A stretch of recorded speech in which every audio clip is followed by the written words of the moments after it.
I don't know. Contemporary independently. Don't know. Probably they've seen me in those looks. The directors, everybody, and my character, or I got a breakthrough Kantara. So everybody had or still has that kind of a vision when they think about Saptami. So probably because of that, if I'm waiting for a script where I can break that and portray myself in a very different character. అంటే ఈ cinema కోసం fights చేశారు కదా, అసలు different experience for heroine. I mean, it fights for a heroine. It wasn't difficult for me. I've always been into sports and fitness and all of that, so it wasn't very difficult. I always enjoy doing any action sequence or anything related to anything physical activity like that. I enjoy doing it, so it wasn't very difficult. But of course, injuries and all of that will happen. But other than that, it was fun shooting. Good luck. Thank you. Producer. ಅಂದರೆ ಆ ವೆಪನ್ಸನ್ನು ಆ ಥರದ ವೆಪನ್ಸ್ಗಳನ್ನ use ಮಾಡ್ತಾರೆ. And I think film making ಬಗ್ಗೆ ಹೇಳಬೇಕು ಅಂದರೆ ಸುಖೇಶ್ ಭಾಳ ಅದ್ಭುತವಾಗಿ ಮಾಡ್ತಿದ್ದಾರೆ. ನನಗೆ ಸೆಟ್ಗೆ ಹೋಗೋಕ್ಕೆ ಖುಷಿ ಆಗುತ್ತೆ. ಅಷ್ಟು ಡೀಟೇಲ್ ಅಂದರೆ ಏನು ಡೀಟೇಲ್ ಕೇಳಿದ್ರಲ್ಲ ಅಷ್ಟು ಡೀಟೇಲಿಂಗ್ ಆಗಿ, ಅಂದರೆ ನಿಮಗೆ ಪ್ರತಿಯೊಂದು ಅಂದರೆ ಒಂದು ಬೋರ್ಡೇ ಇರುತ್ತೆ, ಶಾರ್ಟ್ಸ್ಗಳದ್ದು ಸ್ಟೋರಿ ಬೋರ್ಡ್ ಎಲ್ಲದನ್ನು ಇಟ್ಕೊಂಡು ತುಂಬ ಡೀಟೇಲಾಗಿ ಅವರು ಕೆಲಸ ಮಾಡ್ತಾಯಿದ್ದಾರೆ. ನನಗೆ ಹೆಂಗೆ ಅಂದರೆ ತುಂಬ ಸ್ಪೀಡಾಗಿ ಕೆಲಸ ಮಾಡಿ ಅಭ್ಯಾಸ ಆಗಿ ನನಗೆ ಸೆಟ್ಟಲ್ಲಿ ಕೂತ್ಕೊಳ್ಳೋಕೆ ಕಷ್ಟ. ಬಟ್ ಅವರು ಒಂದೊಂದು ದಿನ ಅವ್ರು ಎಷ್ಟು ಡೀಟೇಲಾಗಿ ಕೆಲಸ ಮಾಡ್ತಿರ್ತಾರೆ ಅಂದರೆ ಕಾಯ್ಕೊಂಡು ಕೂತಿರ್ತೀನಿ ನಾನು, ಇವಾಗ ಕರೀತಾರೆ ಅಂತ. ಬಟ್ ಈ ಥರದ ಸಿನಿಮಾಗಳಲ್ಲಿ ಐ ಥಿಂಕ್ ಅದೊಂದು ಪೇಷನ್ಸು ಆ್ಯಂಡ್ ಎಲ್ಲದೂ ಕೇಳುತ್ತೆ. ಅದು ಒಂಥರದಲ್ಲಿ ನಾನು ಕಲಿತಾ ಇದ್ದೀನಿ ಅವ್ರ ಕೆಲಸ ಎಲ್ಲ ನೋಡಿಕೊಂಡು. ಡೈರೆಕ್ಟರ್ ಸುಖೇಶ್ ಅವರಿಗೆ ಎರಡು ಪಾರ್ಟ್ ಹೇಗೆ ಡಿವೈಡ್ ಮಾಡ್ಕೊಂಡಿದ್ದೀರಾ? ರಿಯಲ್ ಇನ್ಸಿಡೆಂಟ್ ಬೇಸ್ಡ್ ಆಗಿರೋ ಕಾರಣ ಕ್ರಿಯೇಟಿವ್ ಫ್ರೀಡಮ್ ಎಷ್ಟಿರುತ್ತೆ, ರಿಯಲ್ ಇನ್ಸಿಡೆಂಟ್ ಬೇಸ್ಡ್ ಎಷ್ಟಿರುತ್ತೆ ಅಂತ ಅಂದ್ಬಿಟ್ಟು. ಮತ್ತೆ ಧನಂಜಯ್ ಅವ್ರ ಪಾತ್ರ ಜಡಗ, ಈ ಘಟನೆ ರಿಯಲ್ ಇನ್ಸಿಡೆಂಟ್ ಬೇಸ್ಡ್ ನಿಜ, ಆದ್ರೆ ಆ ಪಾತ್ರ ರಿಯಲ್ ಪರ್ಸನ್ ಬೇಸ್ಡ್ ಹೇಗೆ? ಸರ್, ಇದು ಫಸ್ಟು ಒಂದು ಪಾರ್ಟಲ್ಲಿ ಕತೆ ನನ್ನ ಮೈಂಡಿಗೆ ಬಂತು, ಬಟ್ ಆಗಲಿಲ್ಲ. ಯಾಕಂದರೆ ಫೌಂಡೇಶನ್ ಹಾಕೋಕ್ಕೆ ಒಂದಷ್ಟು ಸೀನ್ಗಳು ಬಂದ್ಬಿಡ್ತು. ಇದು ಎಲ್ಲ ಹಿಂಗೆಲ್ಲ ಮುಗಿಸ್ಬಾರ್ದು, ಆಮೇಲೆ ಹೆಂಗನೂ ಮಾಡೋಕ್ಕಾಗಲ್ಲ. ಅದಕ್ಕೆ ನೀಟಾಗಿ ಫಸ್ಟು ಫೌಂಡೇಶನ್ಗೆ ಎಷ್ಟು ಸೀನ್ಗಳು ಫಸ್ಟ್ ಒಂದು ಫೌಂಡೇಶನ್ ಹಾಕ್ಕೊಂಡೆ, ಅಷ್ಟಕ್ಕೆ ಒಂದು 70-75 ಸೀನ್ಸ್ ಬಂತು. ಸೊ ಇದು ಕರೆಕ್ಟಾಗಿ 2.5 ಡ್ಯೂರೇಷನ್ನು ತಗೊಳುತ್ತೆ ಅಂತ ಗೊತ್ತಾಯಿತು. ಇಲ್ಲ ಕರೆಕ್ಟಾಗಿ ಇಲ್ಲಿಗೆ ನಿಲ್ಲಿಸಿ ಇದು ಮಾಡೋದು, ಇದು ಕರೆಕ್ಟಾಗಿ ಒಂದು ನ್ಯಾಯ ಕೊಟ್ಟು ನೆಕ್ಸ್ಟ್ ಪಾರ್ಟ್ ಸೆಕೆಂಡ್ ಪಾರ್ಟ್ಗೆ ಪ್ಲ್ಯಾನ್ ಮಾಡಿಕೊಂಡು ಮಾಡೋಣ ಅಂದ್ಬಿಟ್ಟು ಇಲ್ಲಿಗೆ ಲಾಕ್ ಮಾಡಿದೆ ಕತೆ. ಮತ್ತು ಇವ್ರ ಪಾತ್ರ ಅಂತ ಬಂದರೆ ನನಗೆ ಜಡಗ ಅಂತ ಬಂದಾಗ ಫಸ್ಟು ನಾನು ಯೂಟ್ಯೂಬ್ ಮತ್ತು ಬುಕ್ಸ್ ಎಲ್ಲ ಓದ್ಬಿಟ್ಟು ಫಸ್ಟ್ ಅವ್ರ ಮನೆಗೆ ಹೋಗ್ಬಿಟ್ಟೆ. ಊರಿಗೆ ಹೋದೆ, ಅಲ್ಲೊಂದು 80 ಇಯರ್ಸ್ ಒಂದು ಕ್ಯಾರೆಕ್ಟ್ರು, ಅವ್ರ ಮನೆಗೆ ಕರ್ಕೊಂಡೋದ್ರು. ಬಸ್ ಸ್ಟಾಪಲ್ಲೇ ಅವ್ರು ಸ್ಟ್ಯಾಚು ನಿಲ್ಲಿಸ್ಬಿಟ್ಟಿದ್ದಾರೆ, ಬಾಲ ಜಡಗ ಇಬ್ಬರದು. ಜಡಗನ ಮನೆಗೆ ಹೋದರೆ ಅವ್ರ ಬರೀ ಮೊಮ್ಮಕ್ಳು ಇರ್ಬೇಕು ಮೋಸ್ಟ್ಲಿ. ಅವರೆಲ್ಲ ಅವ್ರ ಬಗ್ಗೆ ಹಂಗೆ ನಮ್ಮ ತಾತ ಹಂಗೆ, ನಮ್ಮ ತಾತ ಹಿಂಗೆ ಅಂದ್ಬಿಟ್ಟು ಅವ್ರ ರೆಫರೆನ್ಸ್ ಎಲ್ಲ ತೋರಿಸಿ ನೋಡಿ ಒಂದು ರೋಡಿಗೆ ಕರ್ಕೊಂಡೋದ್ರು. ಕರ್ಕೊಂಡೋಗಿ ನೋಡಿ ಈ ರೋಡಲ್ಲೆಲ್ಲ ರಕ್ತ ಆಗ್ದಿತ್ತಂತೆ, ನಮ್ಮ ತಾತ ಇರೋ ಅವ್ರದ್ದೆಲ್ಲ ಅಂದ್ಬಿಟ್ಟು ಆ ರೋಡ್ನೆಲ್ಲ ತೋರಿಸಿದ್ರು. ಆಗ ನಾನು ಇದೆಲ್ಲ ಹೆಂಗೆ ಮಾಡಬಾರ್ದು ಅಂದ್ಬಿಟ್ಟು ಒಂದಷ್ಟು ತುಂಬ ಸಲ ಹೋದೆ ಅವ್ರಿಗೆ. ಒನ್ನಿ ಅನ್ನೋ ಕ್ಯಾರೆಕ್ಟ್ರು ಮತ್ತು ಅವ್ರ ಮನೆ ಅಲ್ಲಿ ಹೋಗಿ ಒಂದಷ್ಟು ಇದು ಮಾಡಿ ಜಡಗ ಅವ್ರಿಗೆ ಏನು ಒಂದು ಮ್ಯಾನರಿಸಮು, ಅವ್ರ ಬಾಡಿ ಹಿಂಗೆ ನಿಂತ್ಕೊಂಡ್ರೆ ಒಂದು ಕಟೌಟ್ ಹೆಂಗಿರಬೇಕು ಅದನ್ನೆಲ್ಲ ಒಂದು ಸ್ಟಡಿ ಮಾಡಿ ಎಲ್ಲ ನೋಟ್ ಮಾಡ್ಕೊಂಡು ಎಲ್ಲ ಸರ್ಗೆ ಹೇಳಿದೆ, ಹಿಂಗೆ ಸರ್ ಕರೆಕ್ಟಾಗಿ ಅವರು ಅದಕ್ಕೆ ರೆಡಿ ಆದರು. ಅದೇ ಆಗಲೇ ಹೇಳಿದ್ರೆ ಇದು ಶರ್ಟ್ ಹಾಕೊಂಡು ಮಾಡೋವಂಥ ಸಿನಿಮಾ ಅಲ್ಲ, ಶರ್ಟ್ ಬಿಸಾಕಿ ಮಾಡುವಂಥ ಸಿನಿಮಾ ಅಂತೇಳಿ ಬಾಡಿನೆಲ್ಲ ಅಷ್ಟು ಫಿಟ್ಟಾಗಿ ಮಾಡಿಕೊಂಡು ಮಾಡಿದೆ. ಆಮೇಲೆ ನಾನು ಕೇಳ್ತಿದ್ದೆ ಬೇರೆ ಏಡಿಗಳು ಎಲ್ಲ ನನಗೆ ಹೇಳೋದು, ಆಗಿರೋ ಪುನೀತ್ ಸಾರು ಡೈರೆಕ್ಟ್ರಿಗೆ ಎಷ್ಟು ಸಪೋರ್ಟ್ ಮಾಡ್ತಾರೆ, ಕತೆಗೆ ಎಷ್ಟು ಚೆನ್ನಾಗಿ ಇದು ಮಾಡ್ತಾರೆ ಅದನ್ನೆಲ್ಲ ನಾನು ಕೇಳ್ತಿದ್ದೆ. ಅದು ನಾನು ಇಲ್ಲಿ ಮೂವಿಯಲ್ಲಿ ನೋಡ್ತಿದ್ದೀನಿ. ನಾನೊಬ್ಬ ಹೊಸ ಡೈರೆಕ್ಟ್ರು, ಒಂದು ಸೆಕೆಂಡ್ ಮೂವಿ ಅಷ್ಟೇ, ಆದ್ರೂ ಸರ್ ನನಗೆ ಹಿಂಗೆ ಬೇಕು ಅಂದರೆ ಒಂದು ಕ್ವಶನ್ ಹಾಕಲ್ಲ ಅವರು, ಆ ಥರ ಬೇಕಾ ನಿಮಗೆ ಅಂದ್ಬಿಟ್ಟು ಅದನ್ನ ಮಾಡ್ತಾರೆ. ಇದು ಯಾಕೆ ಏನು ಕೇಳಲ್ಲ. ಅಂದರೆ ಅಷ್ಟು ನಮ್ಮ ಮೇಕಿಂಗ್ ಮೇಲೆ ಕತೆ ಮೇಲೆ ಅಷ್ಟು ನಂಬಿಕೆ ಇಟ್ಟು ನಾವು ಮಾಡ್ತೀವಿ. ಈ ಥರ ಸಪೋರ್ಟ್ ಸಿಕ್ಕಿದ್ರೆ ನಾವು ನೆಕ್ಸ್ಟ್ ಮನೆಯೊಳಗೆ ಆ ಸೀನ್ ಹೊಡೆದಾಕಿ ಮತ್ತೆ ಆ ಸೀನ್ನ ಇನ್ನೂ ತುಂಬ ಜೋರಾಗಿ ಮಾಡ್ತೀವಿ, ಈ ಥರ ಸಪೋರ್ಟ್ ಸಿಗ್ತಾ ಇದೆ. ಸೊ ಈ ಥರ ಎಷ್ಟೋ ವರ್ಷನ್ಗಳನ್ನ ಹೊಡೆದು ಒಂದು ನಾನು 7-7:30 ಸ್ಟೋರಿ ಬೋರ್ಡ್ ಇಟ್ಬಿಡ್ತೀನಿ. ಇವಾಗ ಈ ಸೀನ್ ಮಾಡ್ತಾ ಇದ್ದೀನಿ ಅಂದರೆ ಆ ಸೀನಲ್ಲಿ ಒಂದು 40 ಶಾರ್ಟ್ಸ್ ಬರ್ಬೋದು, 50 ಶಾರ್ಟ್ಸ್ ಬರ್ಬೋದು, ಅದು ಫಸ್ಟೇ ಇಟ್ಬಿಡ್ತೀನಿ. ಆಗಲೇ ಹೇಳ್ದಂಗೆ ನನಗೆ ಐತಿಹಾಸಿಕ ಪಾತ್ರಗಳು ಮಾಡಬೇಕು ಅಂತ ಬಹಳ ಖುಷಿ. ನನ್ನ ಆ್ಯಕ್ಟಿಂಗ್ ಅಂತ ನಾನು ಚಿಕ್ಕ ಹುಡುಗನಲ್ಲಿ ಬಂದಿದ್ದೇನೆ ಅಣ್ಣವ್ರದ್ದು ಐತಿಹಾಸಿಕ ಪಾತ್ರಗಳು, ಪೌರಾಣಿಕ ಪಾತ್ರಗಳನ್ನ ನೋಡಿಕೊಂಡು. ಬಟ್ ಅದು ಬಹಳ ಕಷ್ಟ ಅಲ್ಲ ಆ ಥರದ ಸಿನಿಮಾಗಳಾಗಕ್ಕೆ. ಅದಕ್ಕೊಂದು ಆ ಬಜೆಟು, ಆ ಸ್ಕೇಲು, ಅಷ್ಟೇ ಪ್ಯಾಷನೇಟ್ ಆಗಿರೋ ನಿರ್ಮಾಪಕರು, ಅದನ್ನು ಅಷ್ಟೇ ಚೆನ್ನಾಗಿ ಹ್ಯಾಂಡಲ್ ಮಾಡೋ ನಿರ್ದೇಶಕರು ಎಲ್ಲ ಬೇಕು, ಇಲ್ಲಾಂದರೆ ಕಷ್ಟ. ಸೊ ಅದು ಅಲಗಲಿ ಮೂಲಕ ಈಡೇರ್ತಾ ಇದೆ, ಖುಷಿಯಾಗಿದೆ. ಡೆಫಿನೆಟ್ಲಿ ನನಗೆ ಇಮ್ಮಡಿ ಪುಲಕೇಶಿ ಮಾಡಬೇಕು ಅಂತ ಬಹಳ ಇದೆ. ಬಟ್ ಅದಕ್ಕೂ ಎಲ್ಲ ಕಾಲ ಕೂಡಿ ಬರಬೇಕು. ಖಂಡಿತ ಮಾಡ್ತೀವಿ. ಅಂದರೆ ಅದ್ರ ಬಗ್ಗೆ ಬಹಳ ಡಿಸ್ಕಷನ್ಗಳು ನಡೀತಾನೆ ಇರುತ್ತೆ. ಆ್ಯಂಡ್ ಇನ್ಫ್ಯಾಕ್ಟ್ ನಮ್ಮ ಶಶಾಂಕ್ ಸೋಗಲ್ ಆ್ಯಂಡ್ ಟೀಮ್ ಡೇಡೆವಲ್ ಮುಸ್ತಫಾ ಮಾಡಿದ್ರಲ್ಲ, ಅವ್ರ ಜೊತೆ ಜಿಂಗು ಅಂತ ಇನ್ನೊಂದು ಸಿನಿಮಾ ಮಾಡ್ತಾ ಇದ್ದೀನಿ. ಆ ಟೀಮ್ ಪ್ಯಾರಲಲ್ ಆಗಿ ಆ ಕೆಲಸನ ಮಾಡ್ತಾ ಇದೆ. ಸೊ ನೋಡೋಣ, ಪ್ರಾಮಾಣಿಕವಾಗಿ ಪ್ರಯತ್ನ ಮಾಡೋದು ನಮ್ಮ ಕೆಲಸ.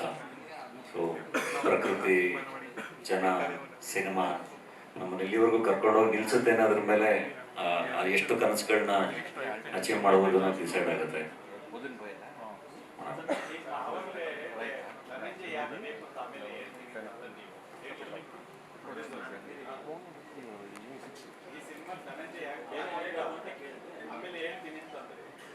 ಅವರಲ್ಲಿ ಜಡಗ ಕರೆಕ್ಟ್ ಕಾಣಿಸ್ತಾರೆ. ಆ ಜಡಗನ ಕ್ಯಾರೆಕ್ಟರು ನಮ್ಮ ಹಿಸ್ಟಾರಿಕ್ ಕ್ಯಾರೆಕ್ಟರ್, ನಮ್ಮದು ಹೆಮ್ಮೆ, ಪ್ರೈಡ್ ಆಫ್ ಕರ್ನಾಟಕ. ಅಂಥ ಕ್ಯಾರೆಕ್ಟ್ರಲ್ಲಿ ಒಬ್ಬ ಆರ್ಟಿಸ್ಟ್ ಸಿಗಬೇಕು ಅಂದರೆ ತುಂಬ ಕಷ್ಟ. ಅಂಥದ್ರಲ್ಲಿ ಅವರು ಕತೆ ಓದ್ತಾ ಮಧ್ಯದಲ್ಲಿ ಹೇಳ್ತಾ ಅಲ್ಲೇ ಆ ಕತೆ ಓದಿರೋದು ಎಕ್ಸ್ಪ್ಲೈನ್ ಮಾಡ್ತಾ ಇದ್ರು. ಚಿಕ್ಕ ವಿಷಯಗಳು ಅವ್ರ ತಲೆಗೆ ಹೋಗಿತ್ತು. ಒಂದು ಮಗುದಿದೆ ಎಮೋಷನ್ಸು, ಅವೆಲ್ಲ ಕತೆ ರಿವೀಲ್ ಮಾಡಲ್ಲ, ಅವೆಲ್ಲ ನೋಡ್ಬಿಟ್ಟು ಎಲ್ಲ ಮೈಂಡ್ಸ್ ಎಲ್ಲ ಹೇಳಿದ್ರು.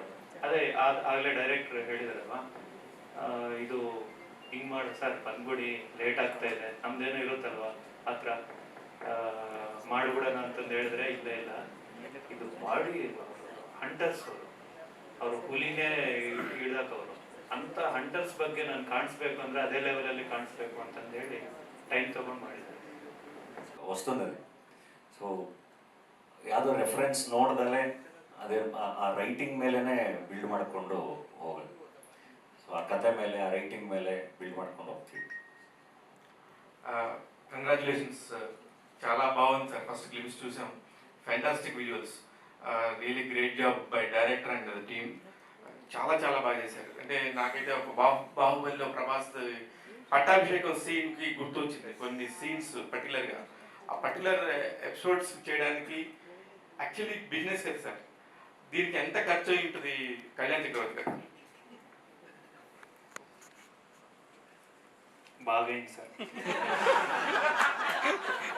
కాదు, మీరు ఇందాక కన్నడలో మాట్లాడుతున్నప్పుడు అర్థం కాకుండా నిద్ర పట్టట్లేదు ఇచ్చిన డబ్బులకి అనేది అన్నారు, నిజమేనది? సార్ నిద్ర పట్టినోడు ప్రొడ్యూసర్గా పుడతాడో తెలియదు, ప్రొడ్యూసర్ అయిన తర్వాత నిద్ర పట్టదో తెలియదు. ఈ రెండు friends. Fantastic answer sir. Sir director గారు, sir what is the impact sir మీరు తీసుకున్న ఈ లైన్కి ధనంజయ్ గారు ఎలా పర్ఫెక్ట్గా మీకు కుదురుతారని అనిపించింది? అంటే మీకు ఫస్ట్ ఇక్కడ ఏం జరిగిందో నాకు తెలియదు కాబట్టి, మేము తెలుగు నుంచి వచ్చాం కాబట్టి మిమ్మల్ని ఈ ప్రశ్న అడుగుతాం. ఎంత ఫాస్ట్గా ఈ కథ కనెక్ట్ అయిపోయారు? మీరు చదువుతాను అని చెప్పారు ఇందాక, హిస్టరీని బాగా చదువుతానని చెప్పారు. హిస్టరీలో మీకు ఎంత పార్ట్ ఈ కర్ణాటక సంబంధించి తెలిస్తే సినిమా మొత్తాన్ని 5 లాంగ్వేజెస్లో చేయడానికి రీజన్ ఏంటి? సార్ ఇది క్యాస్టిజము అది ఏమి మైండ్లో పెట్టుకోక, మా నేషన్ ఇది, మా ఇండియా, అబ్బా మా చిక్క ఒక కర్ణాటక స్టేట్లో జస్ట్ ఒక వెపన్ ఇచ్చింటే బతికేవాళ్ళు వాళ్ళు. అయా ఇడి తీసుకో వెపన్ బ్రిటిష్ వాళ్ళకి ఇచ్చింటే బతికేవాళ్ళు వాళ్ళు. 460 మెంబర్స్. వాడు వచ్చి నా వెపన్ అడిగితే నేనే ఇవ్వాలా అని ఒక స్వాభిమానం వాళ్ళది. వాడు ఎవడో వచ్చి నేనెందుకు ఇవ్వాలి వెపన్ను అందుకే ఆ స్వాభిమానము చాలా నాకు ఇంపాక్ట్ చేసింది. ఓకే. ప్రాణాలు వెళ్ళిపోయింది చిన్న పనికి. అలాంటి సీన్లు కూడా పెట్టాను మూవీలో. అబ్బా ఇది ఒక ప్రాంతానికి చేరిండే కథ కాదు, నేషనల్ కథ.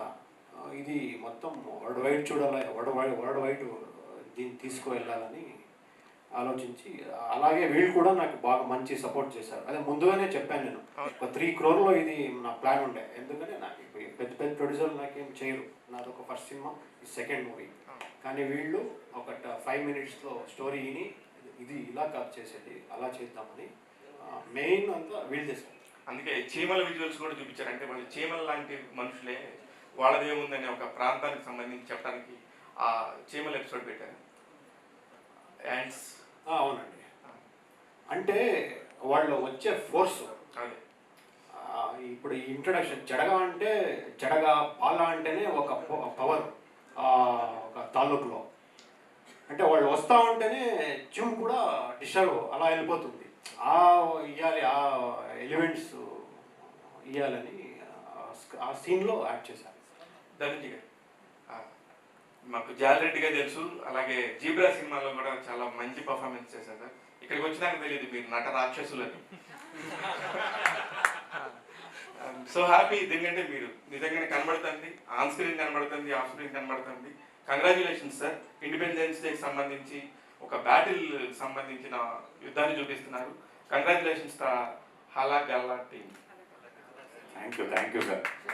అది నా వర్సటాలిటీ ఎంజాయ్ చేస్తున్నాను సార్. ఈ సినిమా బడ్జెట్లు, సినిమా కలెక్షన్లు అదన్నీ సైడ్కి పెట్టేసి యాక్టర్ అయి వర్సటాలిటీ ఎంజాయ్ చేస్తున్నాను. సో అది బిజినెస్, అదన్నీ ప్రొడ్యూసర్స్. మీరైతే నిద్రపోండి సార్, నిద్ర ఆయనకి పోతుంది, మనకు సంబంధం లేదు. ప్రొడ్యూసర్ గారు, ఈ సినిమా ఆయన 3 hours చేద్దామంటే పెద్ద బడ్జెట్లోనే చేయాలని ఎందుకు అనుకున్నారు? అలాగే మాస్ మసాలా సినిమానో లేకపోతే లవ్ స్టోరీ చేస్తే మనకి మినిమం సేలబిలిటీ ఉంటుంది అనే ధైర్యం ఉంటుంది, ఇంత రిస్క్ చేయాలని ఎందుకు అనిపించింది సార్? ఇది mass masala, mass heavy mass, heavy action, mass కా బాబ్ ఒకటి. ఇంకోటి ఏంటంటే నాకు అంటే నాకు నేను చెప్పుకోకూడదు, నాకు కథల పైన మంచి ఇంట్రెస్ట్ ఉంది.